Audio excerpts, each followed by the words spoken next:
দেওয়ার কারণে মুফতি আমির হামজাকে জেল খাটতে হয়েছে, এই কোরআনের আওয়াজ দেওয়ার কারণে আল্লামা মামুনুল হককে জেল খাটতে হয়েছে। বিশ্ববরণ্য আল্লামা দেলোয়ার হোসেন সাঈদী 50টা বছর যিনি কোরআনের দাওয়াত দিয়েছে, তাকে মিথ্যা মামলা দিয়ে জেলখানার ভিতরে কূটনীতিতে 13টি বছর বন্দী করে একটা সুস্থ মানুষকে জেলখানা থেকে বের করে নিয়ে হসপিটালের মধ্যে ইনজেকশন পুশ করে মৃত্যুদণ্ড করেছে। সেই আওয়ামী লীগের ভাঙা নৌকা আর বাংলার জমিনে চলতে দেওয়া হবে না, হবে না, হবে না। এর পক্ষে কারা কারা আছেন আল্লাহকে দেখান।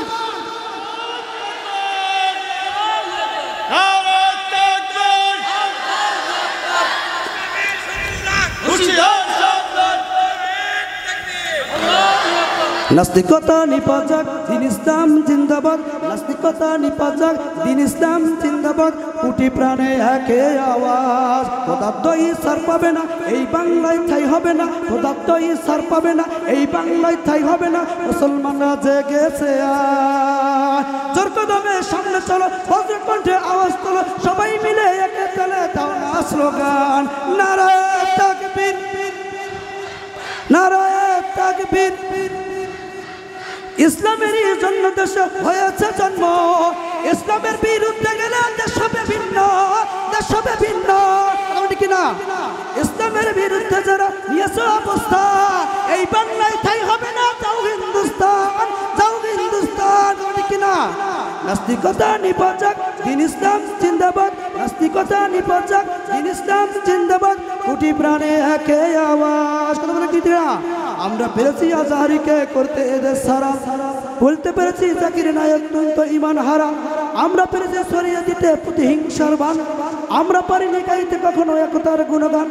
তাই তো আজই কাফের বেদিন করছে অপমান, তাই তো আজই কাফের বেদিন করছে অপমান। কারণ ঠিক না আমরা ব্যস্ত দলাদলিতে করছি ফতোয়াবাজি, যেই না কেউ একটু সরকার প্রতি নাই রাজি। কে কৌমি কে জামাতি এই নিয়ে করি দণ্ড, ওই দিকে দেখে যাত্রা চলে মাহফিল হয় বন্ধ।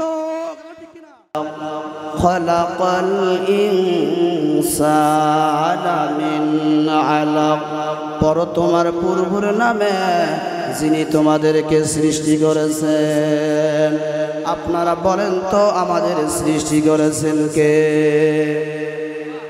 আরো জোরে বলেন কে? আল্লাহ রাব্বুল আলামিন।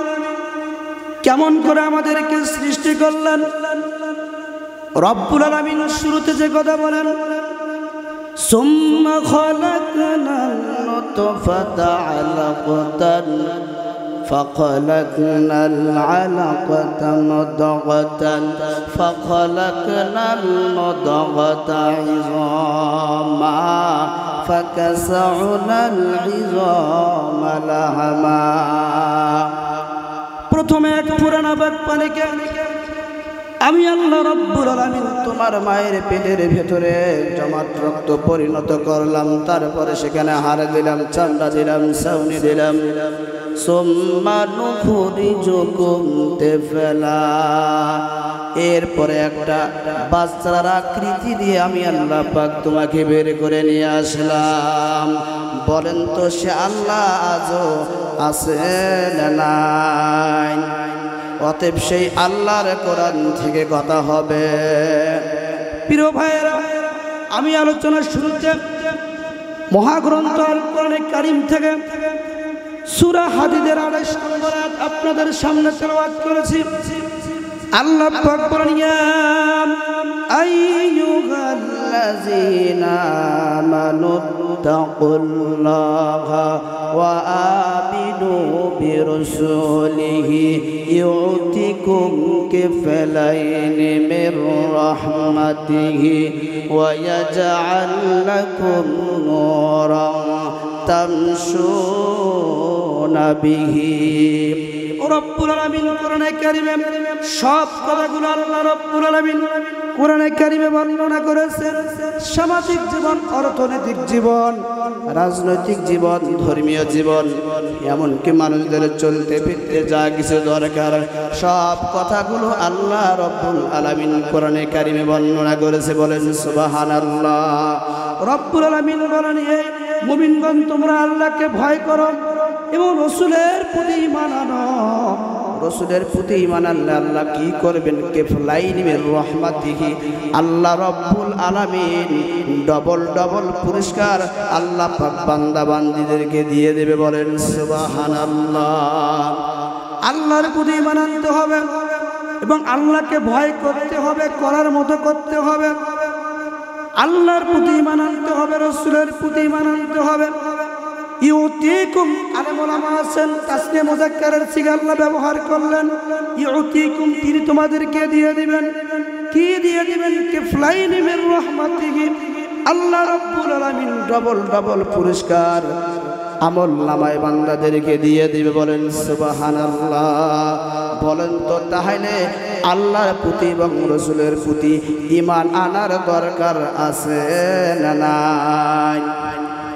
আল্লাহর প্রতি ঈমান আনতে হবে প্রিয় ভাইয়েরা, রসুলের প্রতি ঈমান আনতে হবে।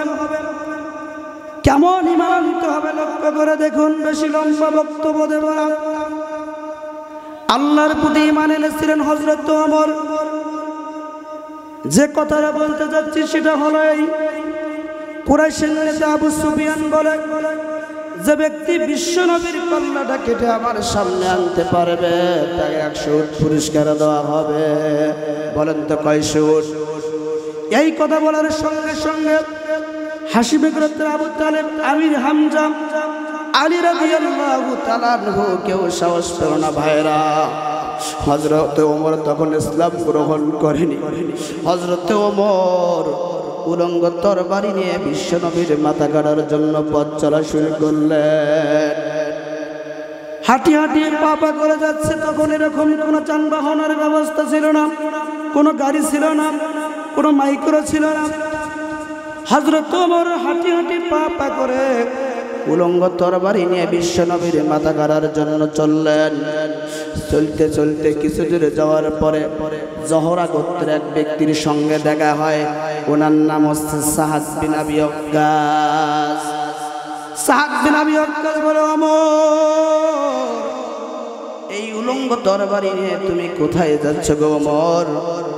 হযরত ওমর বলে, এই ধারালো তরবারি নিয়ে বিশ্ব নবীর মাথা কাটার জন্য আমি যাচ্ছি।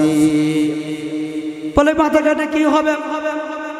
এই কথা বলার সঙ্গে সঙ্গে হযরত ওমর বলে, কুরাইশের নেতা বলেছে, যে ব্যক্তি বিশ্ব নবীর কল্যাণটা কেটে আমার সামনে আনতে পারবেন 100 উট পুরস্কার দেওয়া হবে। পুরস্কারটা ছিল খুবই লোভনীয়। লোভ সামলাইতে না পেরে হযরত ওমর ধারালো তরবারি নিয়ে, উলঙ্গ তরবারি নিয়ে পথ চলা শুরু করলেন। সাদ বিন আবি ওয়াক্কাস বলে, ওমর, তুমি যে বিশ্ব নবীর কল্যাণটা কাটার জন্য তুমি ছোরা নিয়ে যাচ্ছ, তোমার বোন ফাতেমা তার স্বামীদের ইসলাম গ্রহণ করেছে, তুমি কি সেটা জানো? হযরত ওমর বলে, কি বলতে চাও? বেশি বাড়াবাড়ি করলে এই উলঙ্গ তরবারি নিয়ে তোমার মাথাটাকে আমি আলাদা করব। প্রিয় ভাইয়েরা, এই কথা বলার সঙ্গে সঙ্গে সাদ বিন আবি ওয়াক্কাস বলে, আমি নিজের চোখে দেখেছি তোমার বোনের স্বামী ইসলাম গ্রহণ করেছে, নবীর কালেমা পড়েছে, মুসলমান হয়েছে। এই কথা বলার সঙ্গে সঙ্গে হযরত ওমর আর বিশ্ব নবীর দিকে গেল না। হযরত ওমর তার বোনের বাড়ির দিকে পথ চলা শুরু করলেন। প্রিয় ভাইয়েরা, এক পর্যায়ে হযরত ওমরের বোনের বাড়ির সামনে গিয়ে যখন একটু দাঁড়ালেন, হযরত ওমরের কানের মধ্যে কোরআনে কারিমের আয়াত ভেসে আসতেছে।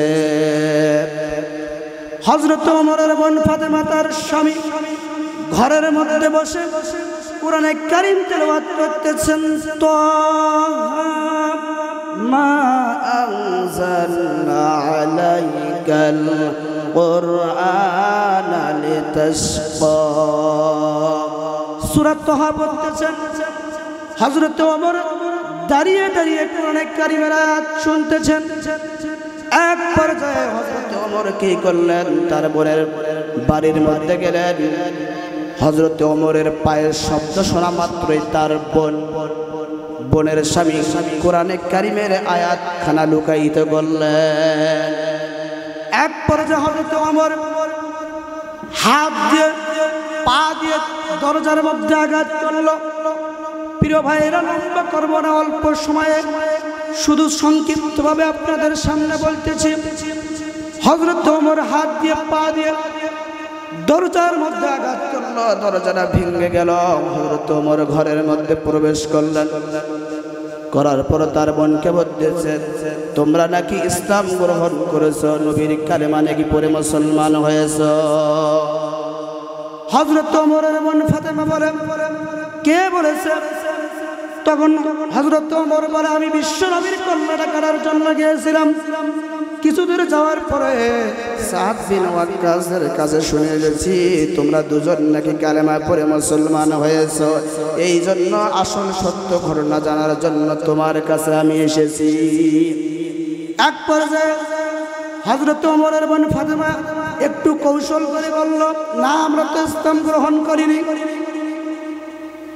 হযরত ওমর বলে, মিথ্যা কথা বললে এই ধারণা তরবারি দিয়ে তোমার মাথাটা আলাদা করে দেব।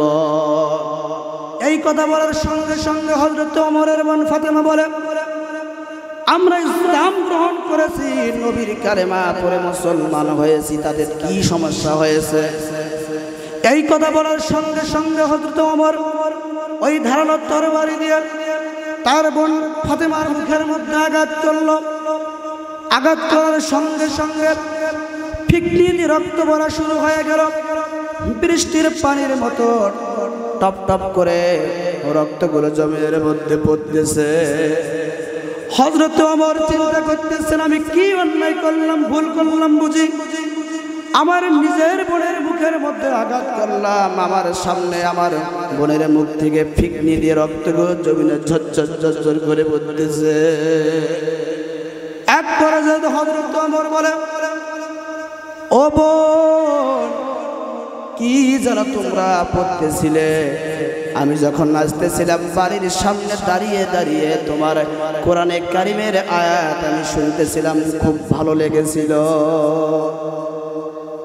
হযরত ওমরের বোন ফাতেমা বলে, তুমি তো আমাকে আঘাত করেছো, মুখের মধ্যে আঘাত করেছো, রক্ত যদি পড়তেছে, জীবন দিতে পারি, একটি মুহূর্তের জন্য ঈমান ছাড়তে পারি না। এক পর্যায়ে হযরত ওমর বলেন, একটু পরে শোনাও তো, কি যেন পড়তেছিল, খুব ভালো লেগেছিল। তখন হযরত ওমরের বোন ফাতেমা মনের সাহস নিয়ে বলল, মা আনজালনা আলাইকাল কুরআনা লিতাশকা। প্রতিটি শব্দ যেন হযরত ওমরের মন পরিবর্তন হওয়া শুরু হলো। বলেন সুবহানাল্লাহ। এক পর্যায়ে হযরত ওমর বলে, ও আমার বোন, তোমার মুখ থেকে কালেমা পড়ে আমি মুসলমান হয়ে যাব এবং বিশ্বনবীর হাতে হাত রেখেও কালেমা পড়ে মুসলমান হয়ে যাব। এক পর্যায়ে হযরত ওমর বললেন, আমার বোন ফাতেমা, এখন এই কালেমা পড়ে আমাকে মুসলমান করাও, তারপর আমি বিশ্বনবীর হাতে হাত রেখে আমি আবার ইসলাম ধর্ম গ্রহণ করব। বলেন সুবহানাল্লাহ। প্রিয় ভাইয়েরা, লম্বা কথা, একক হাদিসে একটা বিজ্ঞাপন দেওয়া আছে, উদাহরণ দেওয়া আছে।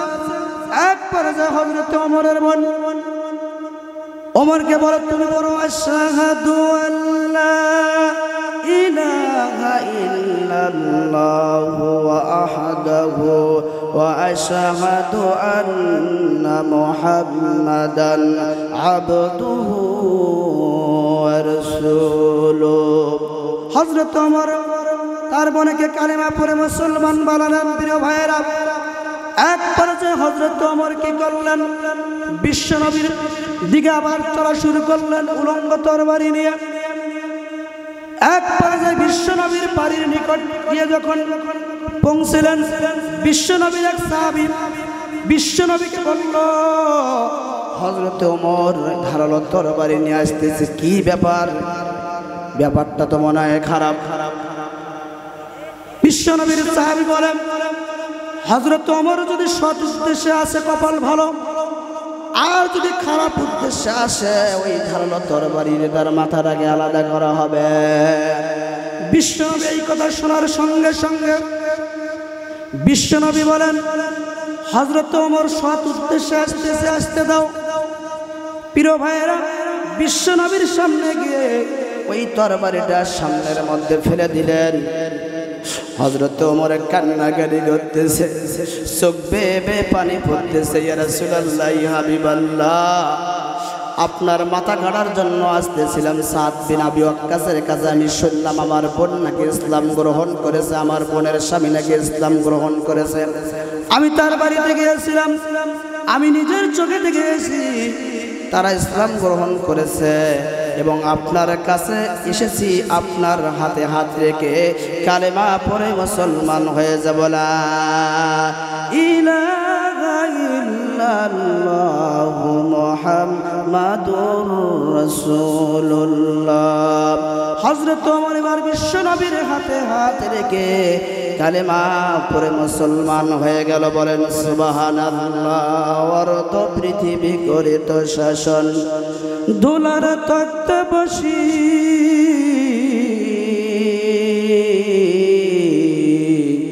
খেজুর পাতার কুড়ি ঘর ছিল তাহার, পড়িতেন খুশি খুশি। আজ কোথায় গেল সে সোনার মানুষ, আজ কোথায় গেল সে সোনার মানুষ। তাওহীদের সন্তান, কোথায় গেল সেই সোনার মানুষ, কোথায় সে মুসলমান। ঘরে ঘরে জ্বলবে বাতি, ঘরে ঘরে জ্বলবে বাতি, হয়তো বাতি জ্বলবে না, তাই বলে কি ভীরুর মতো বসে থাকা চলবে না। কথা বলেন ঠিক কিনা প্রিয় ভাইয়েরা? হযরত ওমর তিনি অর্ধ পৃথিবী করিত শাসন। ভাইয়েরা, হযরত ওমর অর্ধ পৃথিবী করিত শাসন, তখনকার সময় তিনি অর্ধেকটা পৃথিবী শাসন করেছিল। হযরত ওমর ক্ষমতা পাওয়ার পর হযরত ওমর কান্নাকাটি করে। লোকেরা জিজ্ঞাসা করে, ওমর আজকে তো তোমার হাসার দিন, ক্ষমতা পাওয়ার পর কেন তুমি কান্নাকাটি করতেছো? বলো বলো বলো। হযরত ওমর বলে, আমি এজন্য কান্নাকাটি করতেছি, আমি যদি ক্ষমতা পাওয়ার পর কান্নাকাটি করতেছি এজন্য আমার মধ্যে যদি কোনো ভুল ত্রুটি হয়, কোনো বেয়াদবি যদি হয়, এই জন্য আমি কান্নাকাটি করি। আজকে আমরা কিছুদিন আগে যারা ক্ষমতায় ছিল, ক্ষমতা আসার জন্য ভোটের বাক্স পর্যন্ত চুরি করে। কথা বলেন ঠিক কিনা? হযরত ওমর ক্ষমতা পাওয়ার পর কান্দে, কিন্তু আমরা কিছুদিন আগে দেখেছি ক্ষমতা আসার কারণের জন্য অনেক নেতা ছিল আওয়ামী লীগের ভোটের বাক্স পর্যন্ত চুরি করে। কথা বলেন ঠিক কিনা? হযরত ওমর কান্নাকাটি করে ক্ষমতা পাওয়ার পর। কিন্তু ভাইরা, ওমরের মতো নেতা হতে হবে, তাইলে জীবনটা ধন্য হবে। হযরত ওমর বিশ্ব নবীর হাতে হাত রেখে কালেমা পড়ে মুসলমান হয়েছে। বলেন সুবহানাল্লাহ। আমার সকল কিছু যদি চলে যায়, তবু যাক চলে, শহীদ নামের ওই ফুলের মালা আমি পরব গলে, শহীদ নামের ওই ফুলের মালা আমি পরব গলে। কথা বলেন ঠিক কিনা প্রিয় ভাইয়েরা? হযরত ওমর কিরকম ইমানদার ছিলেন, কিরকম ঈমান এনেছিলেন ভাইয়েরা, সেরকম ওমরের মতো নেতা হওয়ার প্রয়োজন আছে না? হযরত ওমর নবীর হাতে হাত রেখে কালেমা পড়ে মুসলমান হয়েছেন, নবীকে ভালোবেসেছিলেন, নবীর কথা অনুযায়ী তিনি চলেছেন। ভাইয়েরা, নবীকে ভালোবেসেছিলেন। কেমন ভালোবেসেছিলেন ভাইয়েরা? লক্ষ্য করে দেখুন। আল্লাহর নবী যখন দুনিয়া থেকে চলে গেলেন, ইসলামের প্রথম মুয়াজ্জিন হযরত বেলাল সিরিয়ায় দামেস্ক শহরে চলে গেলেন। হযরত বেলাল সিরিয়ায় দামেস্ক শহরে আল্লাহর ইবাদত করতেছেন, বندگی করতেছেন। একদিন ইশার আযান হয়ে গেল। নামাজ পড়ার পর হযরত বেলাল ঘুমিয়ে পড়ল। রাতের মধ্যে বিশ্বনবী স্বপ্নের মাধ্যমে বলেন, ও বেলাল, কেন তুমি আমার রওজার পাশে তুমি আসো না? কেন তুমি আমার রওজার পাশে এসে সালাম দাও না, কাঁদো না? আমাকে ফেলে কেন তুমি সিরিয়ায় দামেস্ক শহরে চলে গেছো? তোমার আজানের জন্য লক্ষ লক্ষ যুবকেরা পাগল হয়েছে, একটাবার তোমার কণ্ঠে আজান শুনবে। প্রিয় ভাইরা, কয়েকদিন যাওয়ার পরে হযরত বিলাল সিরিয়া থেকে মদিনায় আসতেছেন। কিছু দূর আসার পরে হযরত আবু বকর সিদ্দিক রাদিয়াল্লাহু তাআলা আনহুর দেখা হয়ে গেল। হযরত আবু বকর বলে, ও বিলাল, আমাদেরকে ইতিম করে কেন তুমি সিরিয়ায় দামেস্ক শহরে চলে গেছো? তুমি ইসলামের প্রথম মুয়াজ্জিন, কেন তুমি মুয়াজ্জিন বাদ দিলা? তোমার আজানের জন্য লক্ষ লক্ষ মানুষের পাগল হয়েছে, একটাবার তুমি আজান দাও। হযরত বিলাল বলে, না না না, আমি আজান দেব না। যে আজান দিলে নবী আসে না, সে আজান দিলে আমি আমার মনকে পাশান দিতে পারি না। প্রিয় ভাইরা, হযরত আবু বকর সিদ্দিক রাদিয়াল্লাহু তাআলা আনহু হাসান হোসেনকে আনার জন্য বাড়িতে গেলেন। হাসান হোসেনকে যা বললাম, হযরত বিলাল সিরিয়া থেকে এসেছে, আমি আজান দিতে বললাম, সে নাকি আজান দেবে না। চলো আমরা তার কাছে যা ফরিয়াদ জানাই, আজান শুনবো তার কণ্ঠে। হাসান হোসেনকে নিয়ে আসা হলো। হাসান হোসেন আনার পরে হাসান হোসেন বিলালকে জড়িয়ে ধরে, ও নানার মুয়াজ্জিন, কেন তুমি আমাদেরকে ছেড়ে সিরিয়ায় দামেস্ক শহরে চলে গেছো? একটাবার আজান দাও। কেন তুমি মুয়াজ্জিন, তুমি বাদ দিলে একটাবার তোমার কণ্ঠে আজান শুনবো? হযরত বিলাল বলে, না না না, আমি আজান দেব না। যে আজান দিলে নবী আসে না, সে আজান আমি দেব না। হাসান হোসেন কান্নাকাটি করে, আবু বকর কান্নাকাটি করে। হযরত বিলাল বলে, আজান দেব না। এক পর্যায়ে আবু বকর কান্দে, হাসান হোসেন কান্নাকাটি করে, চোখ বেয়ে পানি পড়তেছে। ভাইরা, এক পর্যায়ে হযরত বিলাল বলে, ও হাসান হোসেন, ও আবু বকর ভাই, আর কান্নাকাটি করো না, এখনই তোমাদেরকে আজান দিয়ে আমি শোনাবো। হযরত বিলাল তার কণ্ঠে আজান দিলেন, আল্লাহু আকবার, আল্লাহু আকবার। প্রিয় ভাইরা, আশহাদু আন্না মুহাম্মাদুর রাসূলুল্লাহ পর্যন্ত হযরত বিলাল আজান দেওয়ার পর অসুস্থ অবস্থায় মাটির মধ্যে পড়েছে।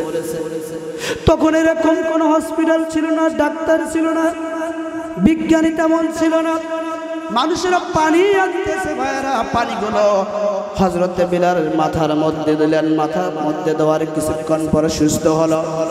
যখন আজান দেওয়া শুরু করলেন, লক্ষ লক্ষ মানুষেরা দৌড়া শুরু করলো।